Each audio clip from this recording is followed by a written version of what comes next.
Tout d'abord, j'aimerais vous souhaiter la bienvenue à Morisot à l'émission Romantique avec toi. Merci beaucoup d'avoir accepté cette invitation. Ça a fait très plaisir. Merci beaucoup de m'avoir invité. Ça me fait plaisir parce que je sais que vous nous passez régulièrement puis que les gens nous aiment bien et vous redemandent. Donc c'est bien normal qu'un jour qu'on vienne s'exprimer sur votre antenne pour parler un petit peu avec tous ces gens. J'aimerais d'abord commencer par, on a dû vous en parler déjà souvent, mais vous avez fait des études de droit. Est-ce que c'est parce qu'il fallait aussi avoir un métier dit sérieux, entre guillemets, ou c'est parce que vous aviez un vrai intérêt, un réel intérêt? C'était surtout parce que les parents, à l'époque, surtout, c'était impensable de faire ce métier. Ça faisait, vous savez, la musique, le spectacle, ça fait peur aux parents, parce que c'est un métier où on sait que c'est des fois très compliqué de gagner sa vie. Donc, ma mère était veuve, elle avait élevé ses 2 enfants le mieux possible, elle avait sans trop de problèmes, parce que ça s'est bien passé. Mais elle voulait absolument pas que j'en fasse un métier, du moins. Elle se disait, oh là, au moins, il faut qu'il y ait quelque chose d'autre. Ce qui fait que, moi, j'ai passé mon baccalauréat en mai 68.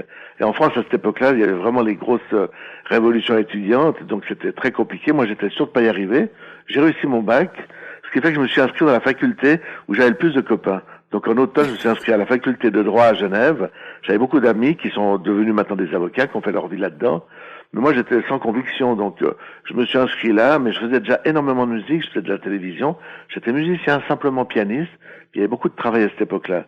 Et puis, vraiment, je pense que j'aurais fait du droit, surtout pour aller dans le journalisme presse écrite. C'est ça qui me plaisait bien. Le droit, pas forcément. Mais enfin, le droit, comme on dit toujours, ça mène à tout à condition de s'en sortir. Et je m'en suis sorti parce que j'ai eu un coup de chance, 2 ans après, de faire un premier disque qui a été un très gros succès.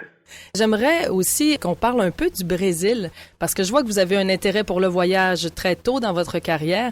Est-ce que c'est sous la gouverne d'Arlette Zola que ça s'est fait, ça, ou c'est indépendant pour le Festival de la chanson? C'est une fille qui a été une très grande vedette en Suisse entre 1967 et 70.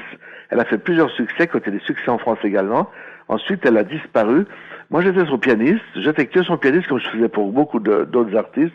Mais je travaillais déjà énormément. Tout en étant étudiant, j'allais à la faculté de droit d'une manière pas très assidue, mais j'y allais. Mais je faisais surtout de la musique. Et puis, tout d'un coup, j'ai composé une chanson. J'ai composé une chanson qui a été retenue par un éditeur pour représenter la Suisse au festival de Rio de Janeiro au Brésil. Ce qui fait que le cadeau, entre guillemets, pour aller là-bas, c'était de se faire inviter. Donc, j'ai été invité là-bas pour 12 jours dans un festival extraordinaire, le festival de Rio, où il y avait 30 000 personnes par soir, plein de grandes stars du monde entier, mais vraiment des artistes de premier plan, genre Paul Simon, Richie Evans, enfin, des gens très, très populaires à ce moment-là. Pour moi, c'était une découverte, j'étais encore pas vraiment dans le métier. J'avais pas fait mon premier disque, mais j'avais composé la chanson, donc j'étais invité. Je suis parti au Brésil avec pratiquement pas d'argent, parce que là-bas, on était invité un peu partout, mais c'était une très belle expérience. Et ce qui est drôle, c'est que le Brésil, où j'ai assisté à ce festival en tant que spectateur, j'y suis retourné 4 ans après, mais on est en numéro 1 au box-office, où vraiment là, on avait fait un disque qui est arrivé, je sais pas exactement comment au Brésil, et qui a été numéro 1 des ventes pendant 9 semaines. 74, ça s'appelait Alain Morisot. En fait, ça s'appelait Alain Patrick, parce que c'était un pseudonyme qui sonnait un peu plus international. Et puis cette mélodie, qui s'appelait Concerto pour un été, a été 9 semaines première, et j'étais devant des gens au hit parade. J'ai gardé ça parce que c'était comme un souvenir inoubliable. Derrière moi, il y avait les Bee Gees, il y avait Elton John, il y avait les Jackson 5, Michael Jackson, et puis surtout Elvis Presley. J'étais seulement au Brésil 9 semaines, mais je peux dire que dans ma vie, une fois, j'avais été en avant du palmarès par rapport à Elvis Presley. Est-ce que ça vous a amené à voir très, très loin, plus loin que peut-être vous ne l'auriez pensé étudiant? C'est vrai que ça change tout, parce que vous savez, j'étais étudiant, un jour on me propose d'aller faire un enregistrement pour un autre artiste en studio. C'était très compliqué l'accès de ce studio, parce qu'il y avait des grands escaliers, il fallait descendre mon orgamonde à l'époque, donc je me dis si j'y vais, je vais profiter de faire une petite production pour moi. Et je compose une mélodie qui s'appelait justement le Concerto pour un été. Je me dis, je le sortirai pendant l'été, je ferai un petit 45 tours, à l'époque, vous savez, 2 titres, un single, et j'en vendrai peut-être 400. Je sais pas pourquoi j'avais ce chiffre de 400 dans la tête. Donc je fais mes 2 enregistrements avec des très petits moyens, c'était pas très bien enregistré, mais la mélodie plaisait. Et puis une maison de disques me dit, bon, si t'en achètes 400, on sort le disque. Le disque sort au printemps 1971, et on en a vendu 2 millions. Ce qui fait que j'ai vraiment tout de suite arrêté mes études. Et puis j'ai dit, maintenant, je vais faire que de la musique. Et je prendrai jamais de manager. Je vais tout faire. Ce que j'ai encore aujourd'hui, j'ai pas de manager. Je m'occupe de mes affaires. Donc peut-être que le fait d'avoir fait des études de droit, ça m'a donné une petite assise au niveau justement de la structure que je me suis fixé. Mais en fait, jusqu'à maintenant, ça a bien fonctionné. Ça fait plus de 40 ans et j'ai jamais eu de manager de ma vie. Vous écoutez Nathalie Olivier en entrevue avec Alain Morisot à CKAJ 92.5.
À CKAJ 92.5, vous écoutez Alain Morisot à Romantique avec toi avec Nathalie Olivier.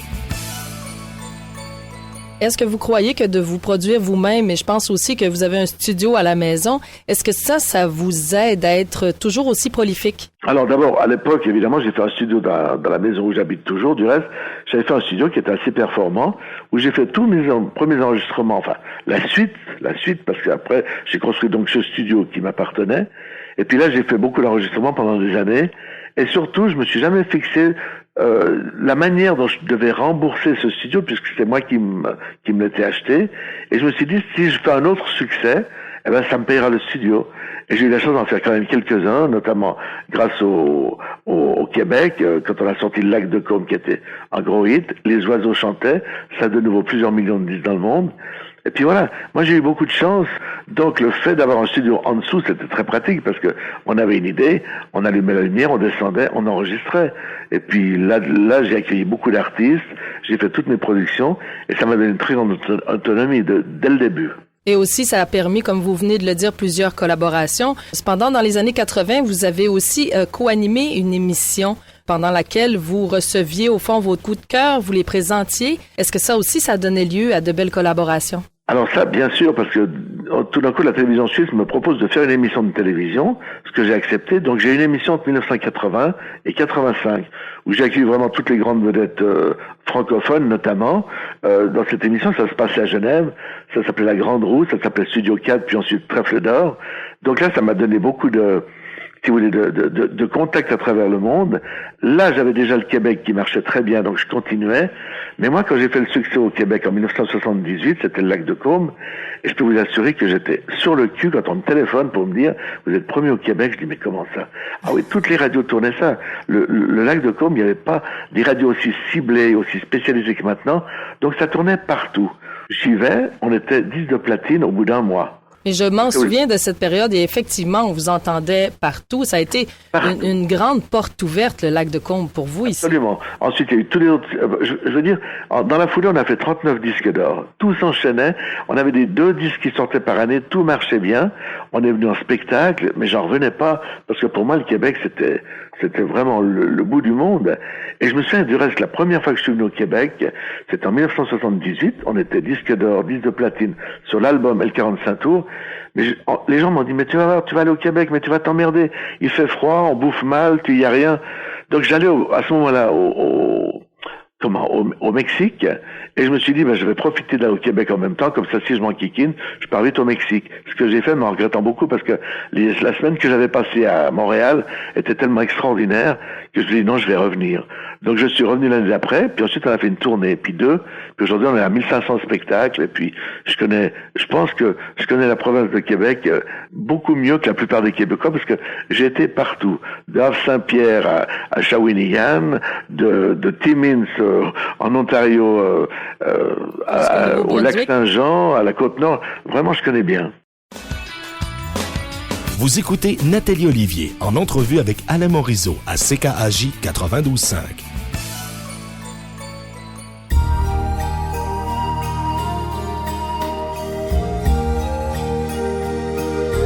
Dans les mémoires, on se souvient encore de cette histoire des 2 amants retrouvés morts.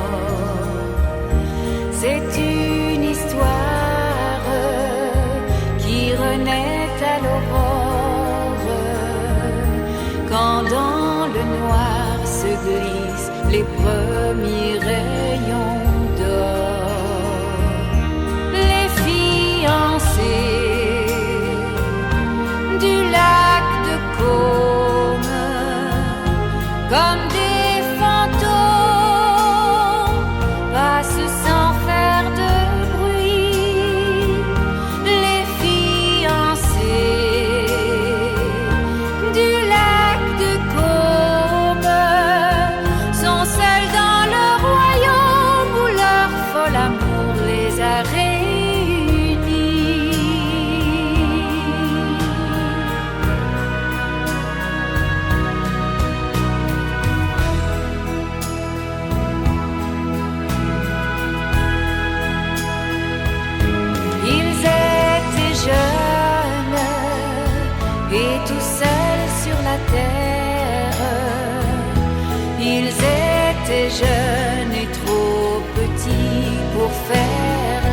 guerre.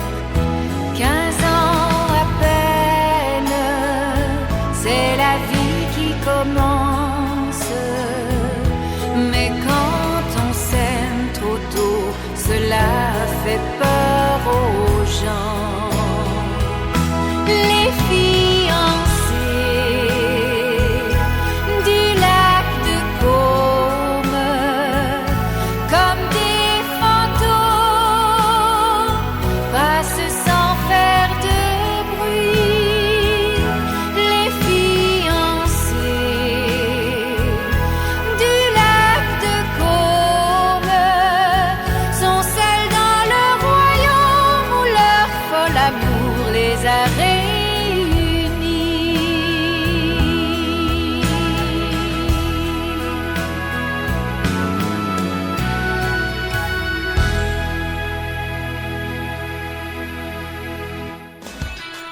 À CKAJ 92.5, vous écoutez Alain Morisot à Romantique avec toi avec Nathalie Olivier. Je veux aborder une question qui peut vous sembler peut-être un peu bizarre. C'est la sonorité de votre musique. Parce que pour certains, c'est quelque chose de ringard. Mais votre succès confirme aussi qu'il y a quelque chose qui va au-delà de la musique. À quoi vous attribueriez ce succès? Oui, écoutez, moi, je n'ai rien prémédité. J'ai fait un disque, le premier, parce que ça me plaisait. J'avais trouvé des sonorités qui étaient dans les années 70, un peu ce qu'on appelait New Age. Donc ça planait un petit peu, ça me mettait dans un climat de relaxation, bien avant la musique New Age. Donc c'était le lac de Côme, c'était les oiseaux chantaient, des choses comme ça. Parce que j'ai eu au Québec toute une période où je faisais que de la musique instrumentale. Jusqu'à peu près en 1981. Pendant 6 ans, j'ai fait que de la musique instrumentale et ça marchait. Mais je me suis dit, un jour, ça va s'arrêter. Et comme Maddy et Jean-Jacques chantaient avec moi dans d'autres histoires ici en Suisse, je les ai intégrés au groupe. Et puis on a fait une première chanson qui était Neige. Ensuite, il y a eu Au revoir, il y a eu plein de choses. Mais ce que j'ai entendu toute ma vie, dire ringard, has-been et tout, ça m'a toujours fait rire parce que ça fait 35 ans que ça dure, rien qu'au Québec. En Europe, ça fait à peu près 45 ans. On a accumulé plein de choses. Tous ceux qui rigolaient, il y en a une bonne partie qui sont plus là. Il y en a d'autres qui arrivent, qui rient encore. Mais c'est devenu une sorte de running gag parce que je pense que en Suisse, en Europe ou au Québec, les gens, ils n'ont pas tellement changé. Et puis moi, je crois que je connais quand même bien les Québécois.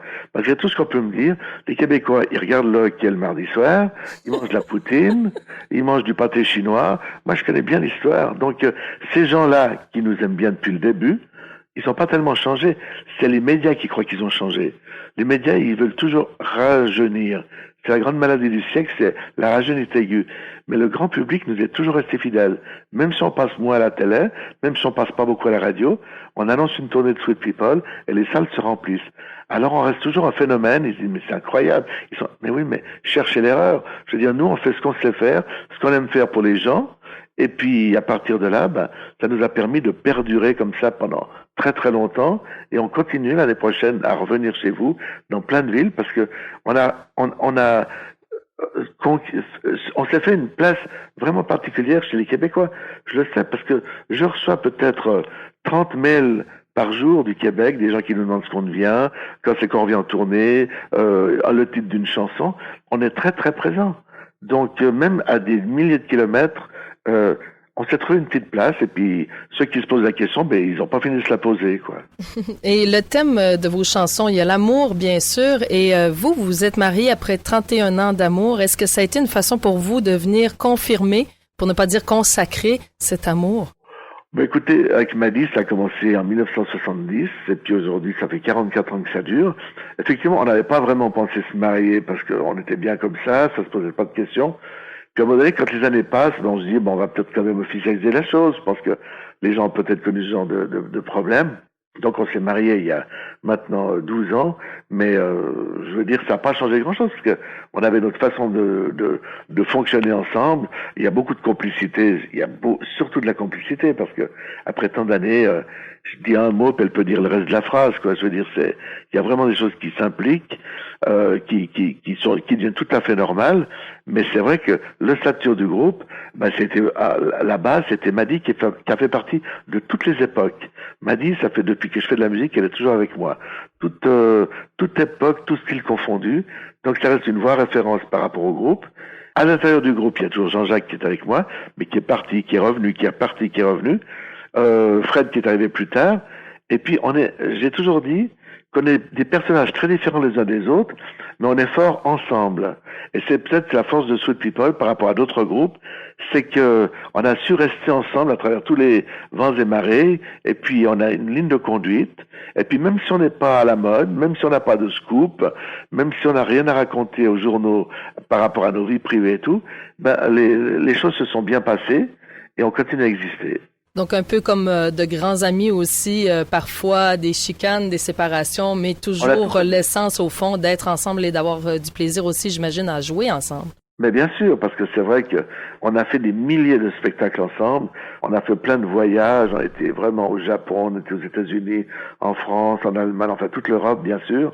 On fait des croisières, on a des émissions de télévision qui durent maintenant. Mon émission, la nouvelle entre guillemets, parce que ça a commencé en 1998, ça fait la 17e année cette année, et l'émission n'a jamais été aussi populaire. Ça s'appelle Les Coups de cœur d'Alain Morisot. Ça passe sur la télévision suisse.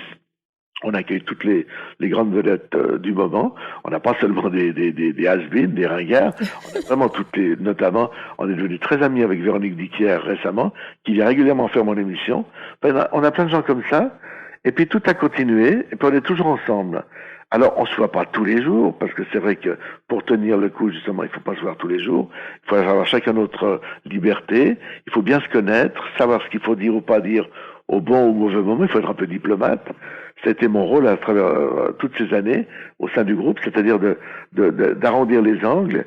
Et puis, ça se passe toujours bien, parce que aujourd'hui, on a tous un âge où on touche la retraite, et on n'a jamais été aussi populaire et je veux dire, actif.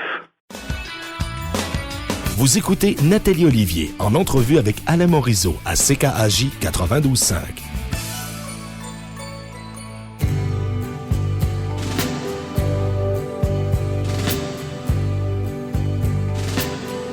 Un quai de gare, un grand train noir et des larmes brûlant nos yeux à l'instant de l'adieu. Dans notre cœur, tant de douleur. Et puis dans un dernier au revoir, ces mots d'espoir. Je t'attendrai, my love, ne m'oublie pas, my love.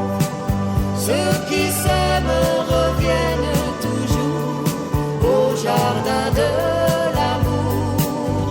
Et ce jour-là, my love, refleurira, my love, au fond de nos cœurs le grand bonheur.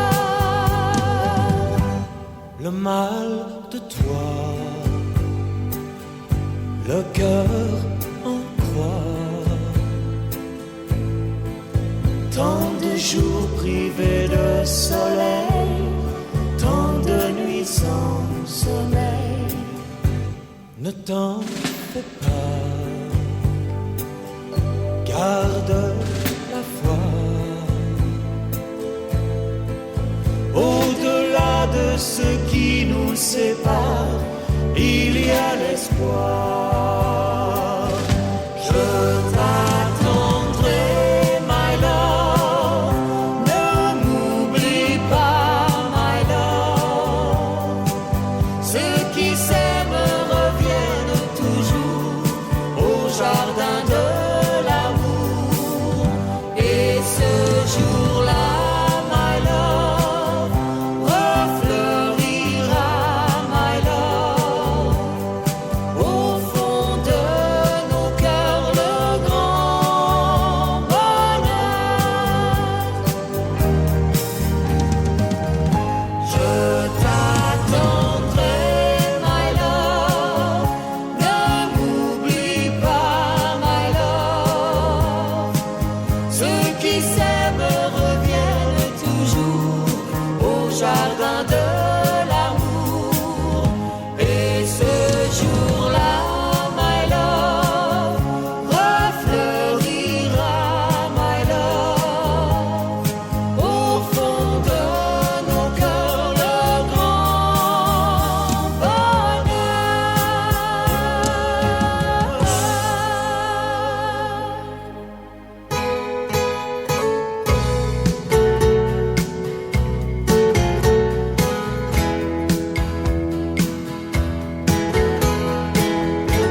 essaie de sourire. Au revoir, pour ne pas pleurer. Au revoir, ces mots me déchirent. Au revoir, j'ai tant de peine à te quitter.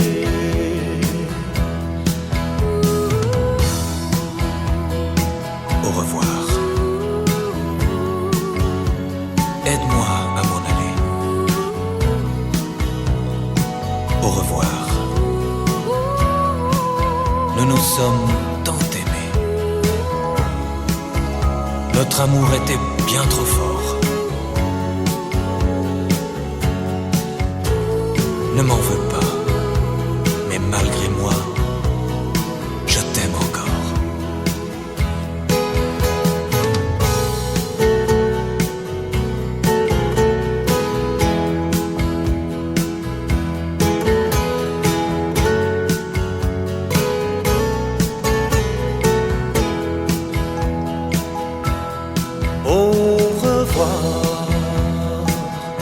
Il faudra apprendre à nous voir avec d'autres yeux. Au revoir, essaie de comprendre qu'au revoir, ce n'est pas tout à fait adieu.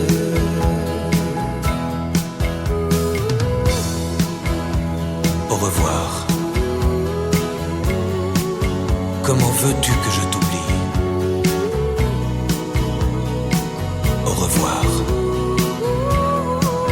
Nous nous sommes tant aimés. Après tant de tendresse et tant de folie, comment trouver la force de se quitter?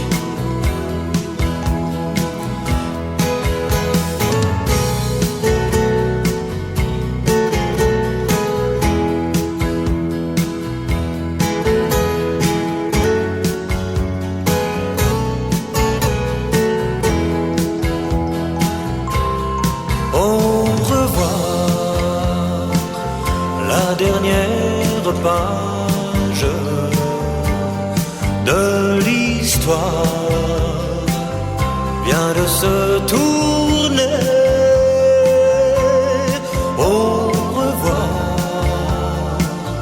il faut du courage pour oser fermer le livre et s'en aller.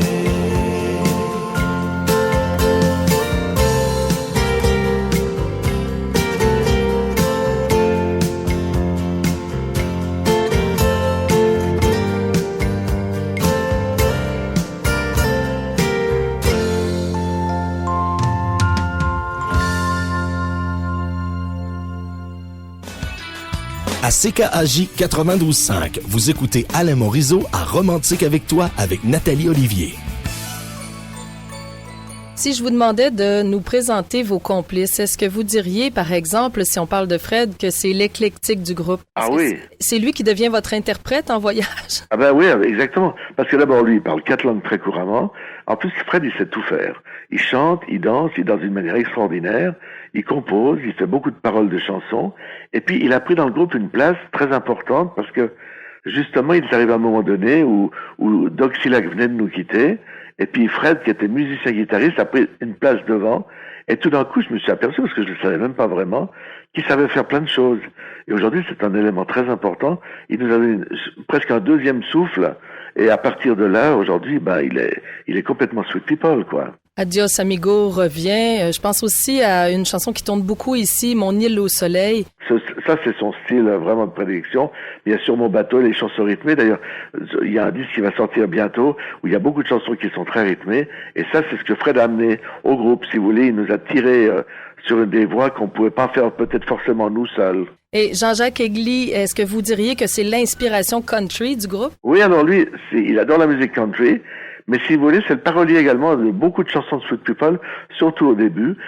Combien faut-il de temps, au revoir, je t'attendrai, my love, etc. River Blue, le violon d'Acadie. Voilà, exactement. Donc il a vraiment la verve pour écrire des paroles sur des musiques souvent que je lui ai confiées. Donc il était important, il a commencé à jouer avec moi en 67, vous voyez. Ça fait 47 ans cette année. Je veux dire qu'on se connaît bien, vous savez, je le connais comme si je l'avais tricoté, je veux dire, on sait tout. Et puis, on a des caractères chacun, des fois il faut faire avec, on s'entend pas forcément toujours, mais je veux dire, la finalité, c'est qu'on s'est aperçu qu'on était forts ensemble, et j'ai toujours dit. Vous écoutez Nathalie Olivier en entrevue avec Alain Morisot à CKAJ 92.5.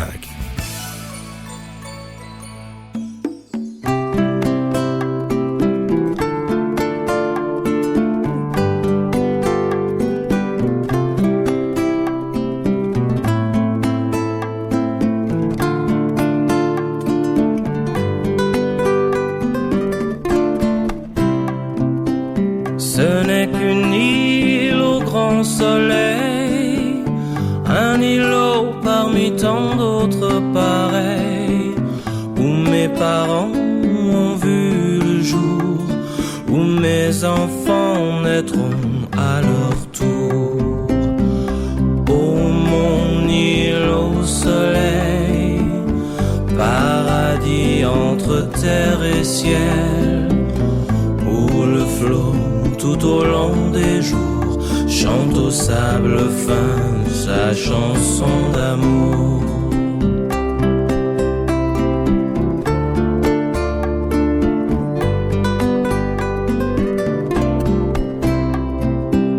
Au grand matin coiffée de rosée, elle a l'air d'une jeune épousée.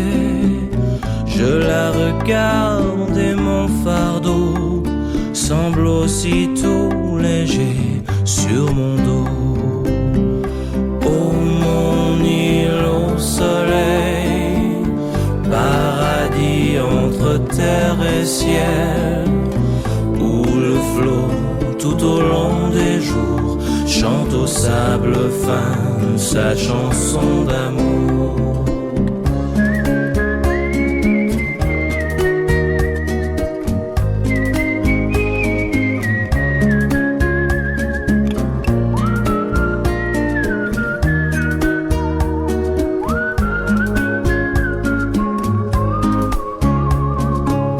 Que jamais ne vienne le jour où l'on entendrait gronder les tambours.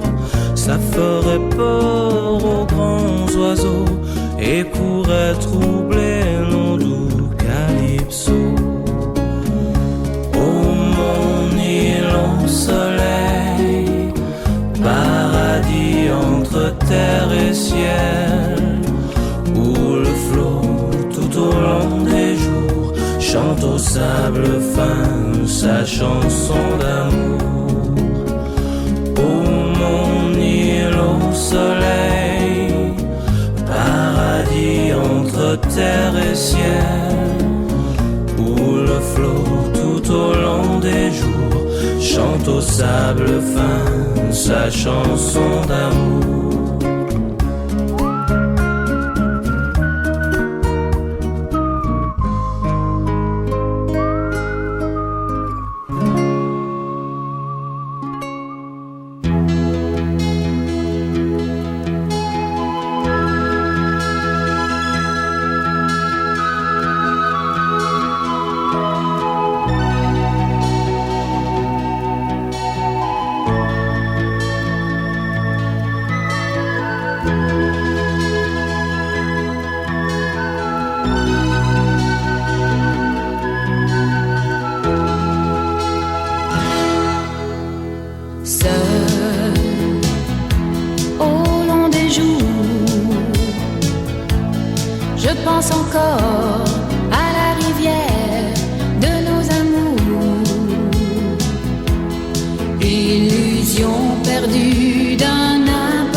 silence, je cherche encore le souvenir de sa présence.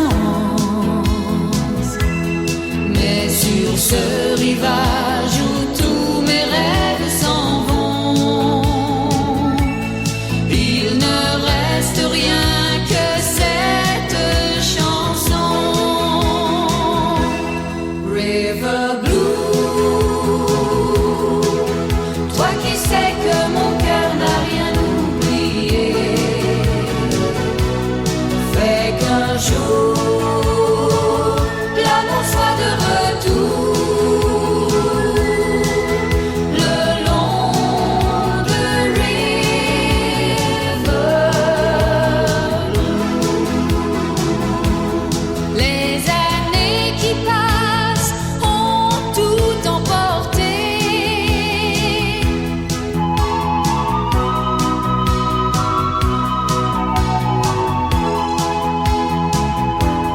Mais je sais qu'un jour le vent va tourner.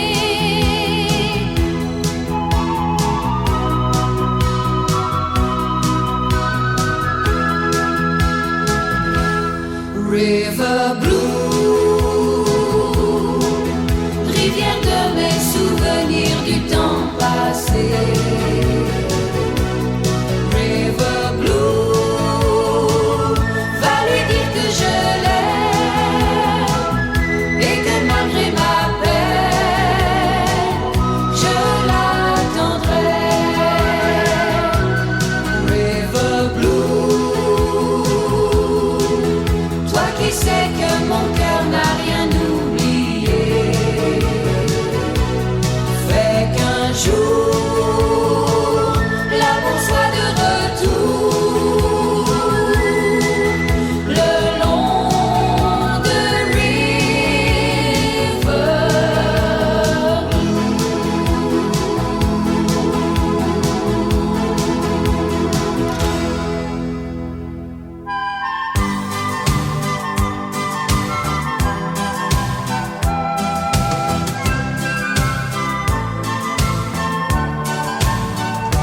Tous les violons d'Acadie, de Saint-John à Saint-Quentin, vont jouer pour nous toute les nuits. Et sur des airs de Gavry, on va chanter les refrains du bon temps des violons d'Acadie. À chaque fois que le bateau s'en va, on dit toujours loin des yeux, loin du cœur. Et puis un soir, l'envie de se revoir, un téléphone pour dire qu'on est là dans une heure. Et les violons d'Acadie, de Saint-John à Saint-Quentin, ont joué pour nous toutes les nuits. Et sur des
À CKAJ 92.5, vous écoutez Alain Morisot à Romantique avec toi avec Nathalie Olivier. Je sais que vous avez peut-être pas toujours bien mangé au Québec, mais si je regarde les noms des chiens de Madiroudas, je vois cannelle, muscade, mirabelle. Je pense que vous aimez bien manger. Alors, Cannelle était québécoise, Mirabelle aussi, c'est pour ça qu'elles avaient des noms qui nous rappelaient beaucoup de choses par chez vous. Non, mais c'est vrai que, je peux vous dire une chose, c'est que pour venir chez vous depuis 35 ans, on a vu quand même le changement. C'est-à-dire qu'au début, quand on est arrivé, on mangeait bien, mais nous, on était un petit peu surpris par certaines choses. Et aujourd'hui, vous êtes vraiment formidable. Au niveau on mange super bien. Et tous les amis qui viennent nous rejoindre en tournée, aujourd'hui, on se pose même plus de questions. Je veux dire, les fromages, le pain, les vins et tout, les Québécois nous ont rattrapés. Là, il n'y a pas de souci. Hein. Et en terminant, est-ce que vous considérez que les musiciens-chanteurs devraient réellement être remboursés par l'assurance maladie? Ben écoutez, quelque part, il y a quand même des gens qui nous font du bien. Si vous savez, j'ai gardé, comme je vous l'ai dit, je reçois énormément de mails, notamment du Québec, et je les garde très souvent, parce qu'on s'aperçoit qu'une chanson, d'abord, je pense que les artistes, on est tous a priori des faiseurs de chansons d'amour. Je dis pas qu'une chanson va changer les cours de l'histoire, mais une chanson d'amour qui est entendue au bon moment peut vous aider à passer un cap. Positif, négatif et tout, ça vous aide dans la vie. Donc les gens qui viennent chez nous, ils ont plein de chansons qu'on retrouve dans le répertoire de Sweet People, qui sont liées à une naissance, à des retrouvailles, à un départ, à un souvenir, une aventure. Donc les chansons, elles sont intégrées dans leur vie, et c'est pour ça qu'on fait souvent des coffrets où il y a plein de chansons qu'on écoute, parce que chacune raconte une histoire. Donc je pense que les chanteurs, en général, les artistes, surtout qui font rire, mais surtout qui font rêver, devraient vraiment être soutenus parce que c'est des faiseurs de bonheur, des marchands de bonheur, et je me suis toujours revendiqué comme tel. Je peux vous dire que pour recevoir les demandes musicales des gens et pour recevoir beaucoup de coups de fil de nos auditeurs et de nos auditrices parce qu'on a un rapport privilégié avec eux, vous faites partie effectivement en bonne partie des guérisseurs. Vos chansons sont demandées souvent. Je pense à Un adieu, un au revoir, Dis-moi qu'un jour, Chanson d'amour, Sierra Madre, Monia et j'en passe. Vous les connaissez toutes, là. Plusieurs. Ça me fait plaisir. Mais vous savez, je vais vous dire une chose. Ce qui est extraordinaire dans la vie, c'est un jour c'est votre tour, un jour c'est plus votre tour. Un jour c'est de nouveau votre tour, ça sera peut-être plus jamais votre tour. Nous, quand on est arrivé au Québec, on était sur des radios où on tournait en rotation, mais peut-être 4-5 fois par jour, sur des grandes stations montréalaises et québécoises. On tournait énormément, tout le monde s'arrachait nos chansons, on sortait un disque, la première semaine on était disque d'or, et puis c'était comme ça jusqu'à peu près en 1990. En 1990, il y a un monsieur qui est arrivé sur une radio qui s'appelait Radio Cité, qui était l'ancêtre de ce qu'on appelle Rouge chez vous maintenant. Mm-hmm. Et puis ce monsieur a dit, mais non, on va changer. Et puis tout le monde a rigolé en se disant, il a appelé ça Cité Rock Détente. Tout le monde a rigolé en disant, mais rock détente, ça veut rien dire, c'est rock ou détente. Et puis il se trouve que ce qu'il a commencé à programmer a marché. Il a commencé à monter et les autres ont commencé à baisser. Tout le monde s'est dit, mais c'est un changement, il faut pas le rater. Et tous les gens comme Nana Mouskouri, Claude Barzotti, Jean Ferrat, tous les gens que le public québécois adore, d'un seul coup, on ne les a plus entendus. Si ce n'est ce week-end pour des remplir les quotas francophones. Voilà. Ce qui fait que d'un seul coup, ça a changé. On a très peu entendu de chanteurs européens. On a entendu surtout chez vous des chanteurs québécois. Et puis nous, on était pris dans cette mouvance. D'un seul coup, on nous voyait plus en télé, on nous entendait plus en radio. Mais heureusement, on était dans le cœur des gens. Et aujourd'hui, le cœur des gens, ça fait quoi? C'est qu'on vous demande tous les jours des chansons de nous, parce que comme ils ne les entendent pas ailleurs, ils sont heureux de les entendre là, où eux-mêmes peuvent participer au programme. C'est ça le miracle. Pour nous, c'est le miracle, c'est ce qu'on a, si vous voulez, réussi à retrouver dans le cœur des gens par rapport à nous. Ce qui fait que aujourd'hui, on a notre avenir, je dirais, derrière nous, mais on a encore plein de choses à faire. Je sais que les gens nous attendent, et puis nous, on a encore plein d'envie. Et à partir de là, l'histoire peut continuer. J'avais envie de vous dire à la blague, je vous souhaite d'être has-been encore longtemps, Alain Morisot. Ah, mais voilà, madame. Et vous savez la différence entre un has-been et un ringard? C'est qu'il a été, au moins. C'est quelqu'un qui n'a jamais rien fait. C'est ça. Un has-been, c'est quelqu'un qui a eu fait et qui peut-être refera un jour. C'est ce que je me souhaite. Oh, mais merci beaucoup d'avoir participé à l'émission Romantique avec toi. Merci de nous avoir accordé ce temps. Merci de nous passer. Puis, au plaisir de vous avoir un de ces jours. Nous, on va être en tournée, je vous le dis quand même, à partir du 10 avril 2015. Et on a déjà 42 dates à agendes. Alors, on va être chez vous. À partir, je peux vous dire que, simplement parce que je les ai sous les yeux, on va être à La Baie le 17 avril. et le 15 avril à Alma, 2015. Merci beaucoup encore une fois. Je vous Merci, souhaite Nathalie. Une bonne journée et puis À on ces se jours. revoit l'année prochaine peut-être. J'espère bien. Portez-vous bien.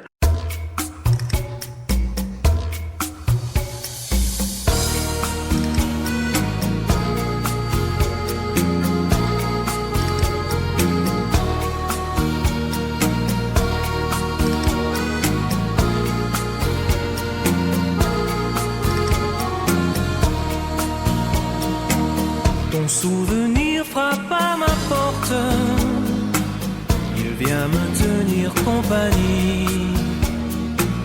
De notre histoire il me rapporte les plus beaux instants de ma vie. Te quiero amor, con mucho calor, eres una señorita muy bonita. Cuando oigo esa música, siempre pensar en ti. Adiós amigo, hasta la vista. Adieu ma belle, je t'écrirai. Adiós amigo, hasta la vista. Si tu m'oublies, je comprendrai. Adiós amigo, hasta la vista. Tous les océans n'éteindront pas mon espoir. Adiós amigo, hasta la vista. Je n'ai jamais cessé d'y croire.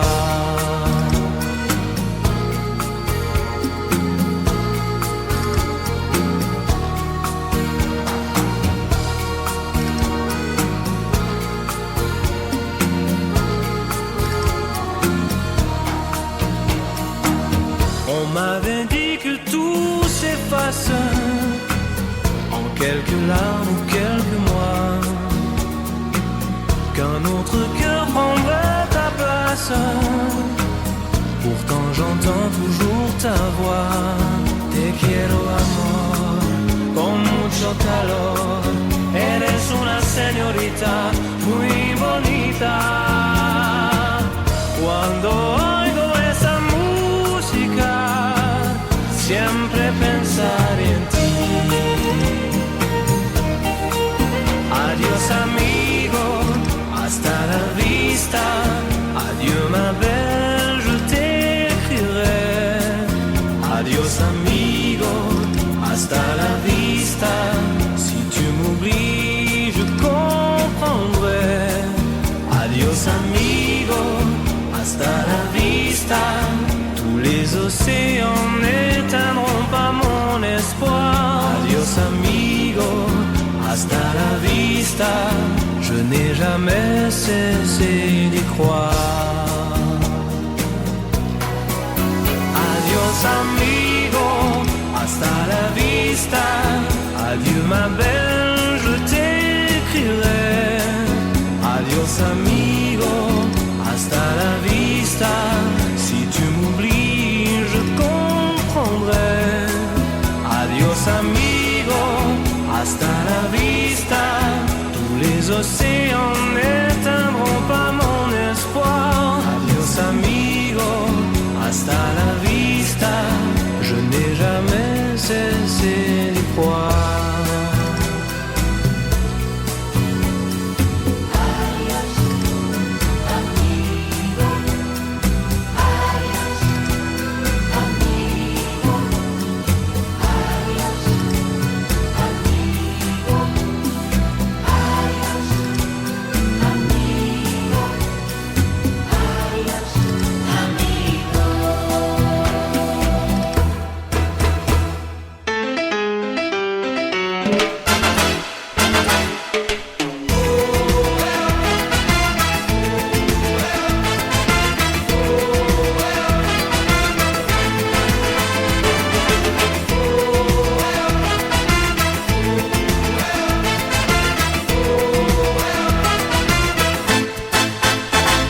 Aéroport de Puerto Rico, juste avant de m'envoler, j'ai senti ton regard sur ma peau quand tu m'as ensorcelé.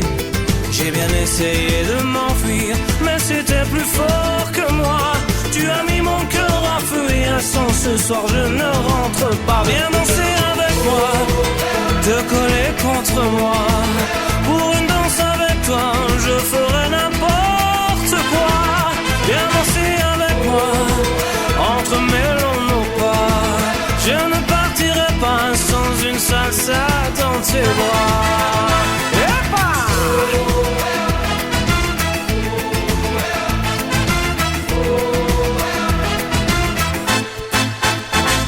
Tu m'as fait rêver sur un mambo jusqu'au petit matin, au son de la guitare de Paco qui faisait tanguer tes reins. J'ai vu son regard s'enflammer quand tu m'as parlé tout bas. Je veux bien demain brûler en enfer pour une danse avec toi. Viens danser avec moi, te coller contre moi. Pour une danse avec toi, je ferai n'importe quoi. Viens danser avec moi, entremêlons nos pas. Je ne partirai pas sans une salsa dans tes bras.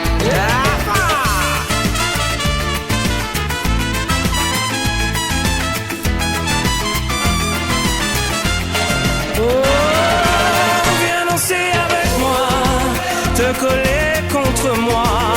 Pour une danse avec toi, je ferai n'importe quoi. Viens danser avec moi, entremêlons nos pas. Je ne partirai pas sans une salsa dans tes bras.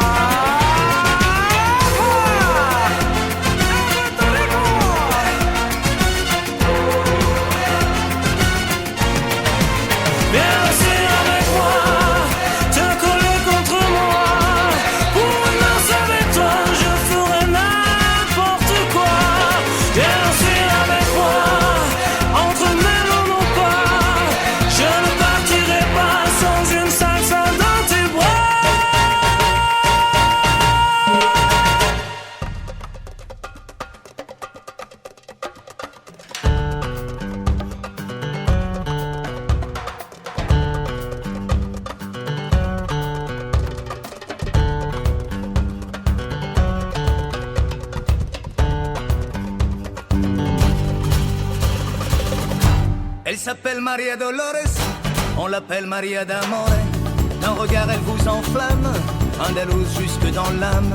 Elle est belle Maria Dolores, sensuelle Maria d'Amore. D'un regard elle vous désarme, espagnole jusque dans l'âme. Maria quand elle danse, elle se donne jusqu'au bout. Tous les hommes la regardent, mais Maria elle s'en fout. Mais Maria quand elle danse, elle se donne jusqu'au bout. Tous les hommes la regardent, mais Maria elle s'en fout. Elle s'appelle Maria Dolores, on l'appelle Maria d'Amore. D'un regard elle vous enflamme, andalouse jusque dans l'âme. Elle est belle Maria Dolores, sensuelle Maria d'Amore. D'un regard elle vous désarme, espagnole jusque dans l'âme. Maria quand elle danse, elle se donne jusqu'au bout. Tous les hommes la regardent, mais Maria elle s'en fout. Mais Maria quand elle danse, elle se donne jusqu'au bout. Tous les hommes la regardent, mais Maria elle s'en fout. Elle n'entend que les guitares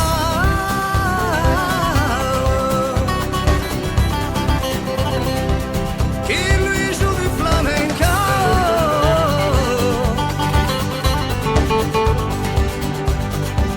Elle devient reine d'Espagne.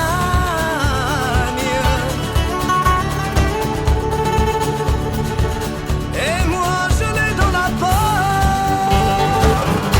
Maria quand elle danse, elle se donne jusqu'au bout.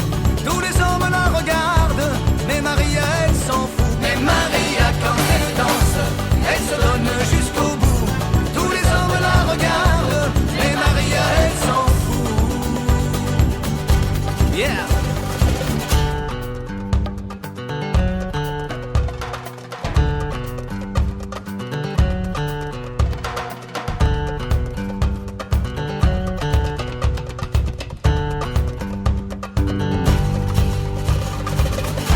Maria quand elle danse, elle se donne jusqu'au bout. Tous les hommes la regardent, mais Maria elle s'en fout. Mais Maria Maria, quand elle danse, elle se donne jusqu'au bout. Tous les hommes la regardent, mais Maria, elle s'en fout.